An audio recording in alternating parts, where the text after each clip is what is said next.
Hello, my name is Frederik Steinmetz for AETestPlus.com, and today we'll be creating this cube with a light and a camera that we can move around in 3D space. And if you don't think that's anything impressive, I have created this with a simple script containing a couple of lines and actually placed 1000 solids in 3D space just by executing a few lines. So let's get started. And for this, I'm going to start off exactly where we left last time. And this was just to remind you that this here means modulo, meaning you divide a number by, let's say, 10, and you only regard the rest. It means 1 by 10, 1 modulo 10 would be 1, 10 modulo 10 would be 0, and 11 modulo 10 would also be 1. So you divide the number by the second number and only look at what is left. Okay, that is important. Now let's head over to the JavaScript editor. And it's a good idea to start your After Effects script with this. It doesn't matter if you what version you're using. This 8.0 is referring to the CS3 version that I'm using, so I'm guessing that you guys are used to 9.0 or 10.0. All this does is tell the toolkit or the JavaScript editor that the script you're actually composing right now is supposed to be for After Effects, and thereby the debugger and the variable inspector will realize that you're actually writing a script for After Effects. And let's just get started. In After Effects, you don't have to declare variables. You just say x equals, and After Effects will guess for you what type of variable that will be.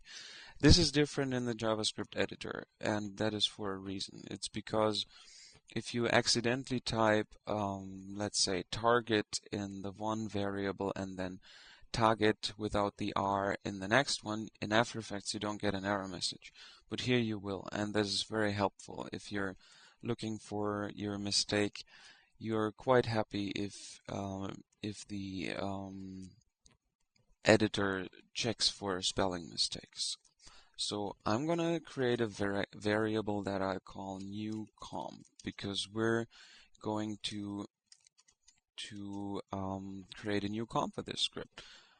And every time you declare a new variable, you have to type in var and then the name of the variable and then equals to tell the JavaScript editor what this is. And in the script editor, you don't only have the variables, text and numbers and stuff like that. You also have objects and compositions, and you have to call those variables by addressing the After Effects application. And for that, you do app and then project.items.add comp. And what this does is it will check the application folder in the programming language of After Effects, and then in the application folder it will find a folder called project and then a called items, and a project can have items like a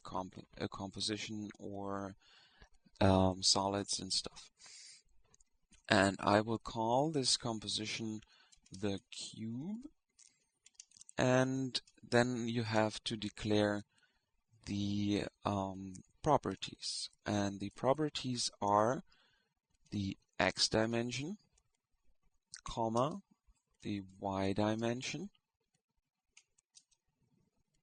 The next parameter would be the pixel aspect ratio, and then you have the duration. Let's just make it let's say 10 seconds, 250 frames, and the frame rate would be 25 for my taste. And as always, you terminate the lines with a semicolon. And to this composition, we'll add some objects. I'll call this controller and add a null behind it because I'm not sure if controller is a reserved keyword. As you can see, the global keywords that every JavaScript uses are printed in blue. Numbers are printed in green and strings are printed in red. A string is between two exclamation marks. And you can see that the app project items add comp are all functions that After Effects recognizes, but they're not in the original JavaScript. That's why you have to tell the JavaScript where they are to be found. And unfortunately, this way the JavaScript editor will not realize that these are reserved keywords, and you can't rely that every reserved word is actually printed in blue. Sorry, that was wrong. We have to, oh, actually, sorry, this was wrong. And we have to tell it how to create a null. That would be new comp, referring to this composition, dot layers dot add null. The add null is the actual adding of the null, and I'll just open parentheses and close them immediately. That way the null will have the standard scale, the standard position 0, 0, and the standard dimensions. I don't have to worry about that because it's not important where the null is. And then I'll create the solids variable. The solids, I'll just call them that, and they will be an array. And as you remember, arrays is a container for storing numerous variables. And also I'll add a counter, and that will be a string.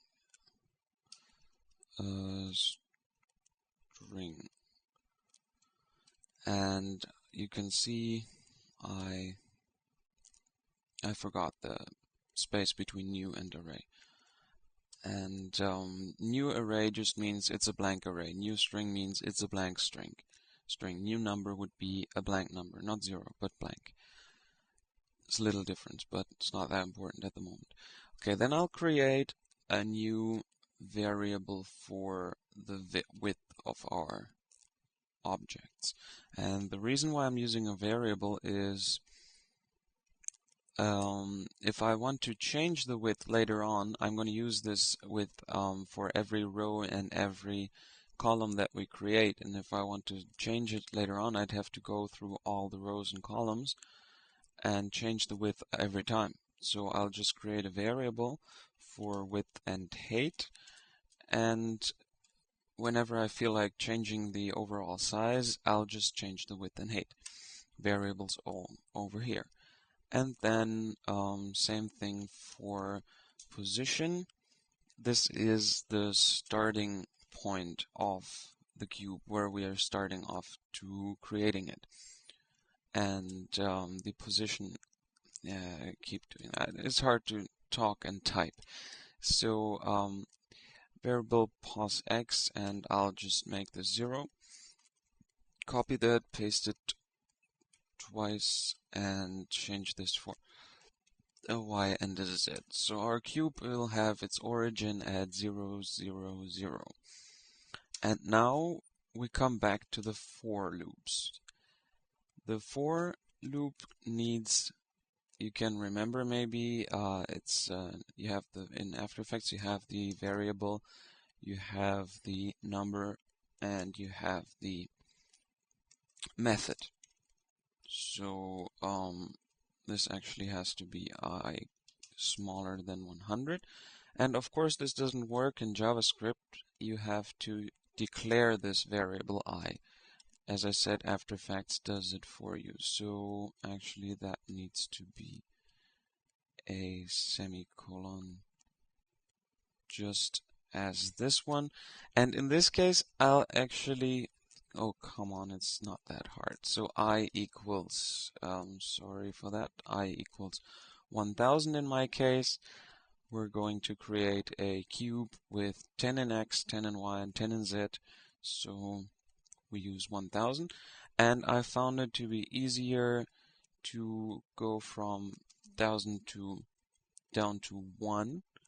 So I'll type small, bigger or equal 1. And to sum this up again, I create a variable I and it's 1000, and then this I let my for loop check if the variable is bigger than 1, and if not, it will terminate the loop, and also every time the loop runs I will subtract 1 from the 1000. And oh sorry, this of course is not a line break. We're opening a function here, and JavaScript automatically puts this text indent and puts a little sign over here showing that this is part of a function. It's very handy. And now we'll create the names of the solid, and I will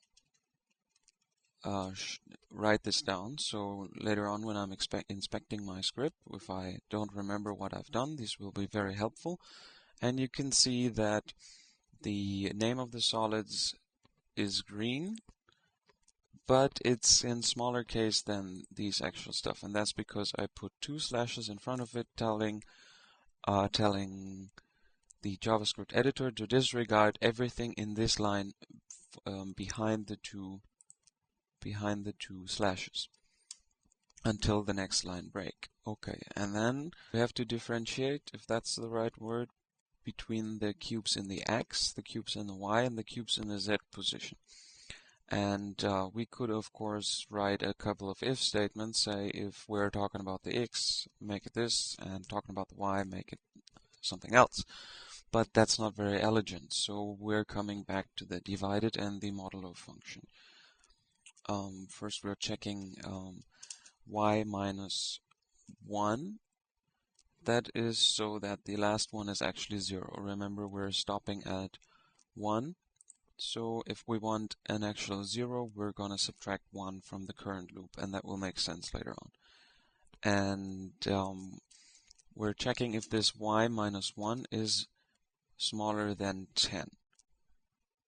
And then, if that's the case, we'll have a new function opening the curly brackets, and I'll say the counter equals, and remember counter is a string, so I'll have to put in exclamation marks whatever I want the counter to be, and I'll call it solid, just for the name, 0, 0, and then I'll add to the string plus I minus 1. And adding a variable to a string means it will take whatever is the string's current settings, which is solid 0, 0, and adding into the string, adding the I minus 1.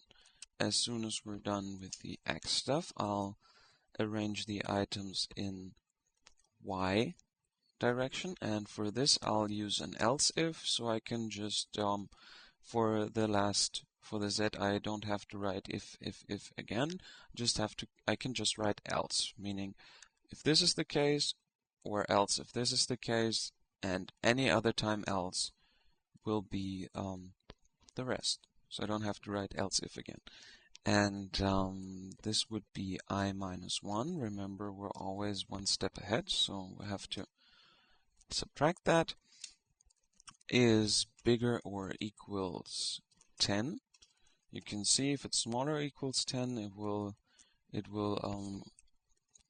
execute whatever is planned for the x, and if it's bigger or equal the 10, it will do for the y. But after we get to 100, we also have to differentiate between numbers that are between 10 and below 100, between 10 and 100. So I'll write and, which is just JavaScript for saying and this also, I is smaller than 100. Then we will execute a new function, and this function would be counter equals, again, solid, but this time we don't need 2 zeros, we only need 1 because our numbers will be from 10 up, and again plus, and then the I minus 1.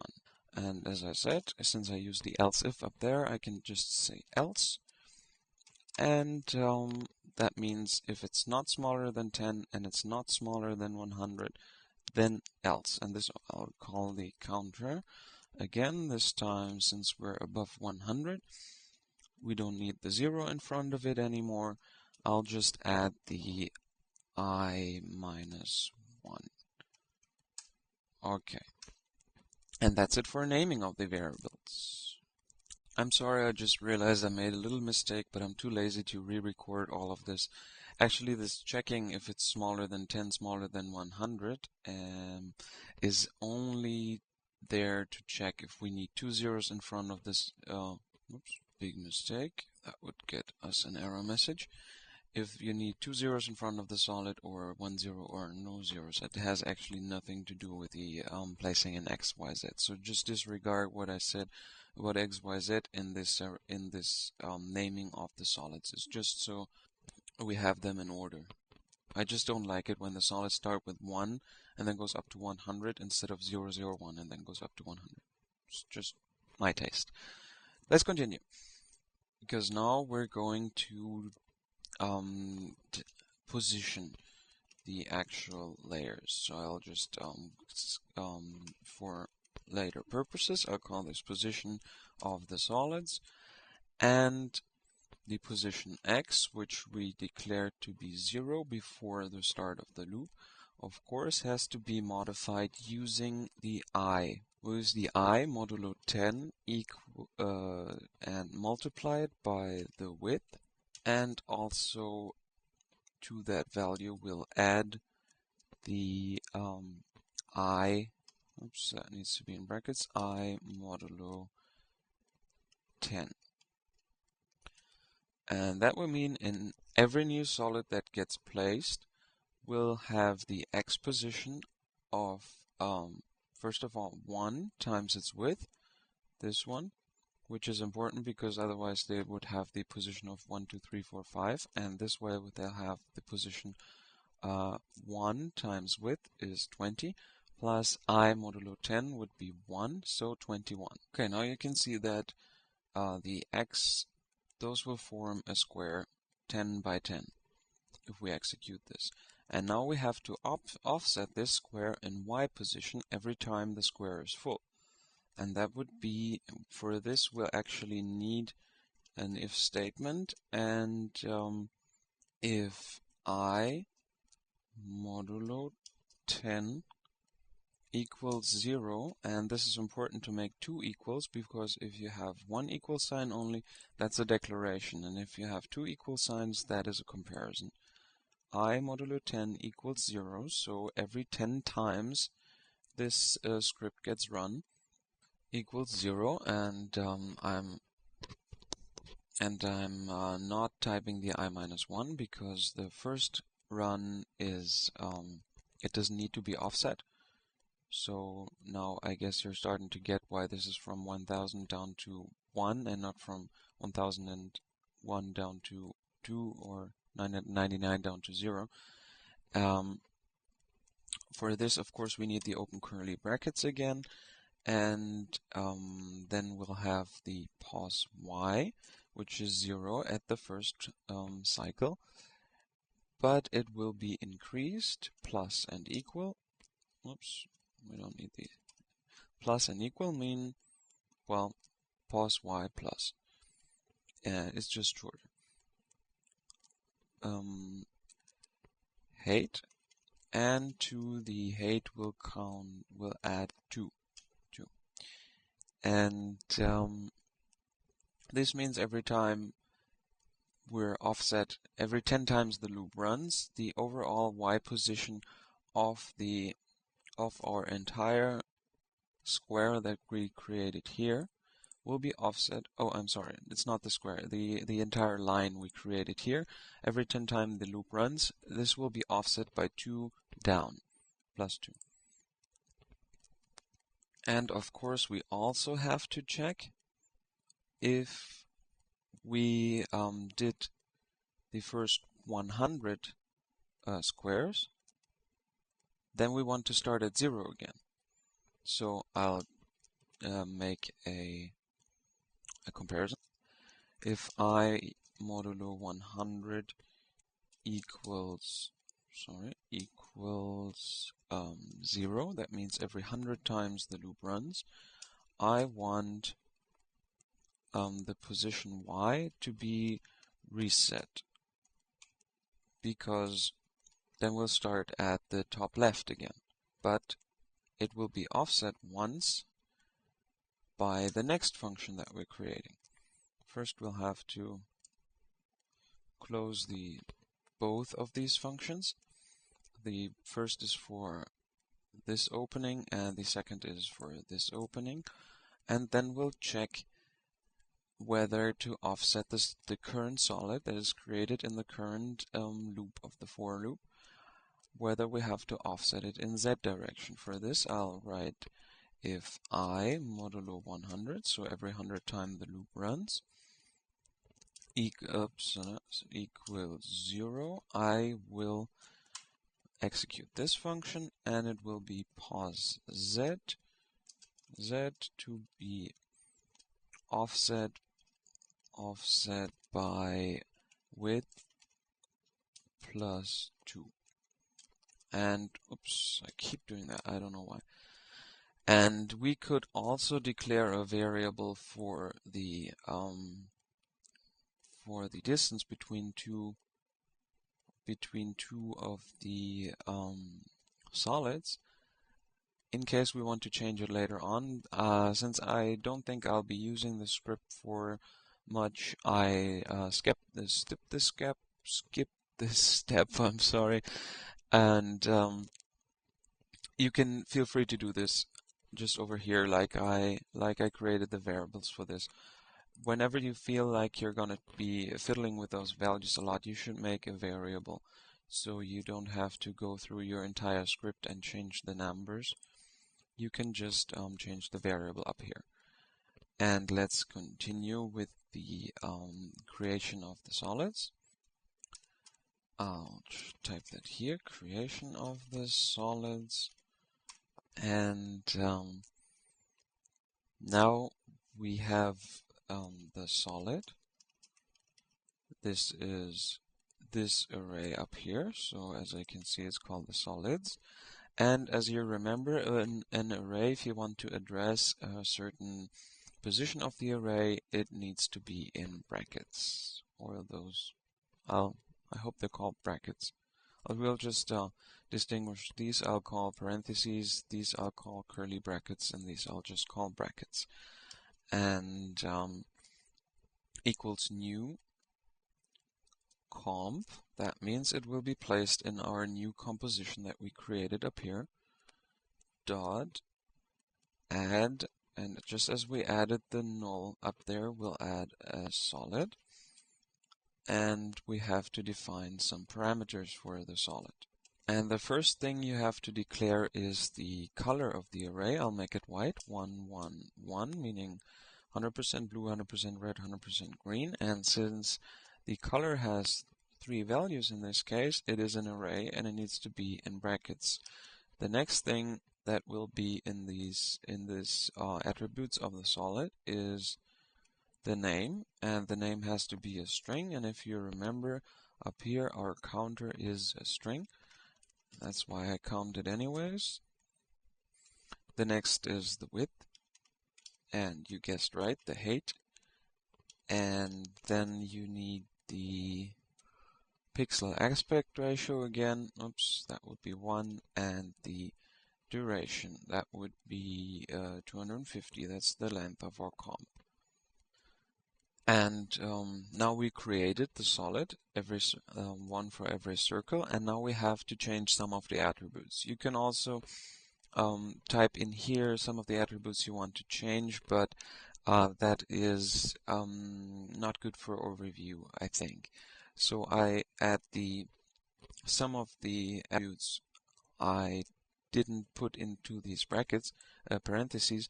I'll just add them now, and that would be the solids and position I again, and then, oops, sorry, dot 3D layer equals true, and you can guess what that does.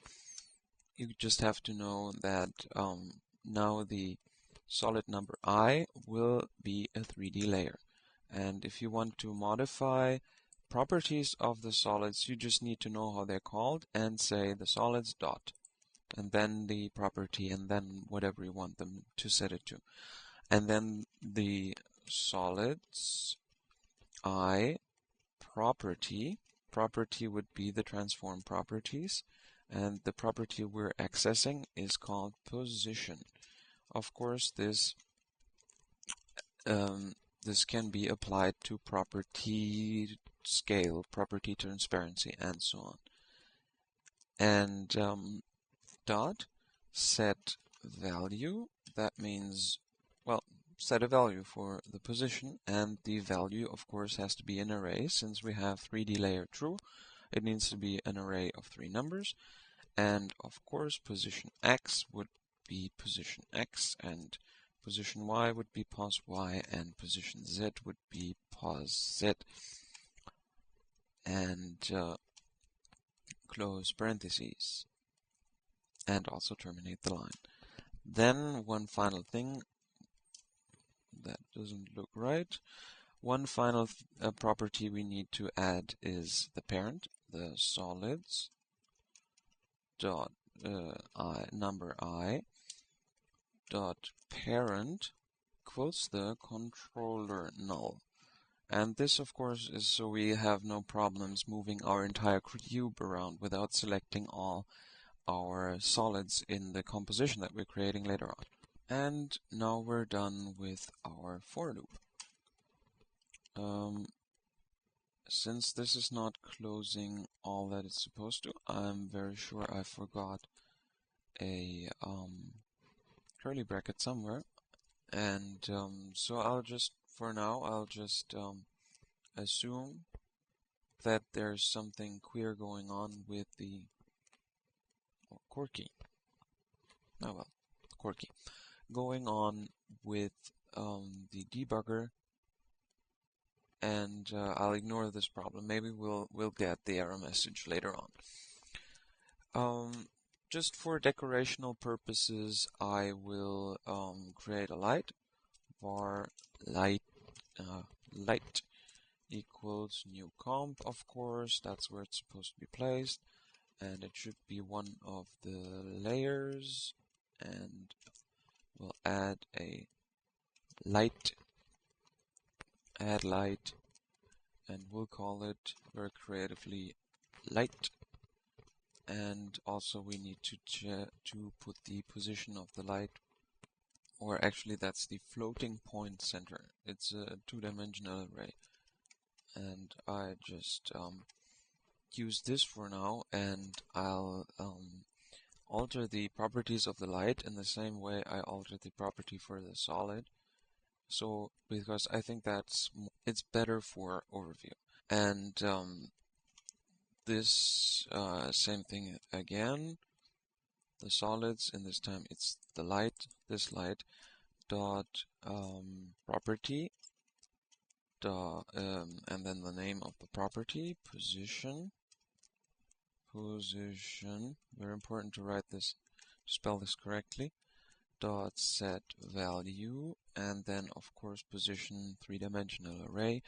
I found 90 minus 45 minus 150 to be a suitable position.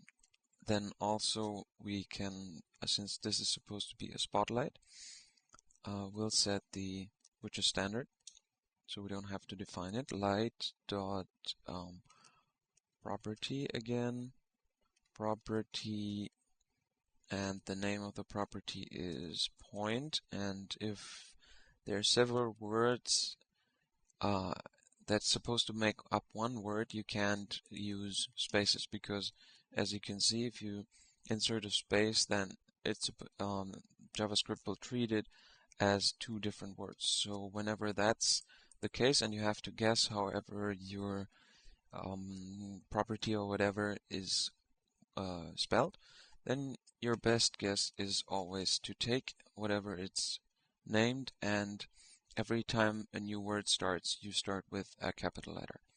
And the point of interest, of course, we have to set a value, and again, three-dimensional array, and I found 640, 42, and minus 800 to be suitable. And then we need a camera, since this is all 3D. It's a good idea to make a camera. Call it cam. Again, new comp dot layers dot add, and this time camera. And the camera, of course, needs a position and a point of interest, and also a name. Name it camera. And then this, it's called the floating point value, what's in here. To be quite frank, I don't really know what that means, but 00 always worked for me. And I'll just use those are the minimum required values that you have to give JavaScript. Everything additionally can be set using the cam dot and then the properties, whatever you want to change. Property, and this one will be the position, and we'll transform it by set value, of course. And I had a hunch that 640, 42, and minus 800 would be a good idea. And while I'm looking at my sheet, I realize I use this for the point of interest as well, and the point of interest should be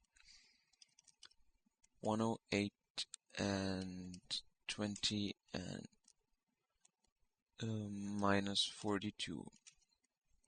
It's not that easy reading your values of your preset while having to concentrate on not making any spelling errors and explaining all this stuff. And also we need to set the point of interest for the camera, cam.property, and the property's name is point of interest,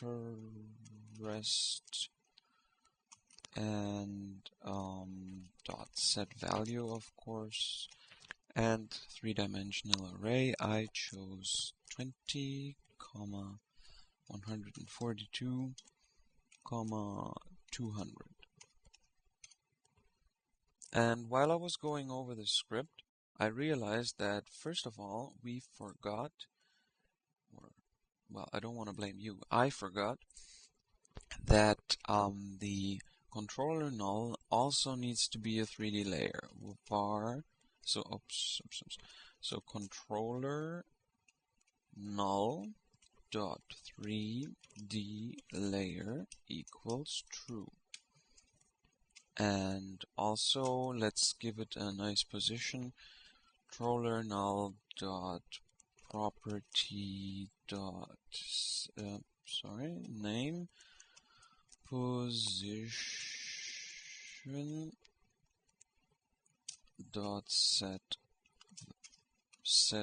value, and let's put it to 0, 0, open in brackets, 0, 0, and for the x, since our cube is starting at 0, 0, I want the null to be in front of the cube so we can find it more easily. So I'll just set this to minus 100 to be on the safe side.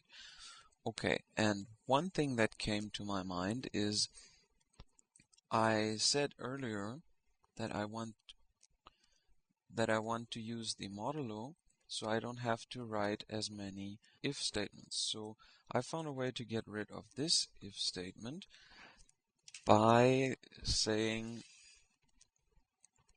the position z equals math.floor, and you hopefully remember math.floor means you have a decimal number 2.678 and it will remove everything behind the decimal. So math floor of 2.4 equals 2 and math floor of 2.7 also equals 2.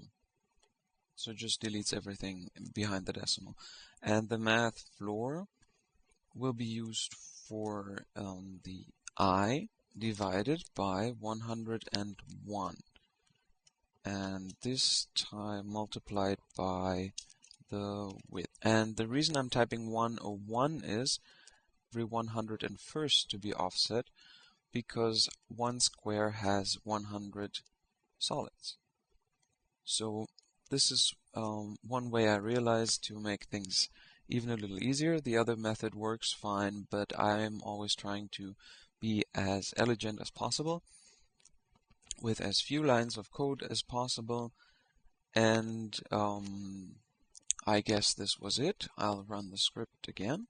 And as you can see, our cube is almost centered. We have a light shining onto it, and we have the null object with which we can manipulate the entire cube. I hope you learned something about scripting today, some knowledge that you can actually use. And next time we'll be creating a photo collage containing a couple of photos that would be a pain to position manually. Of course, that's what scripts are for. If you like this, please leave a comment. Let me know if I can improve anything. And I hope I'll see you in the next part of my scripting tutorial. Until then, have a nice day.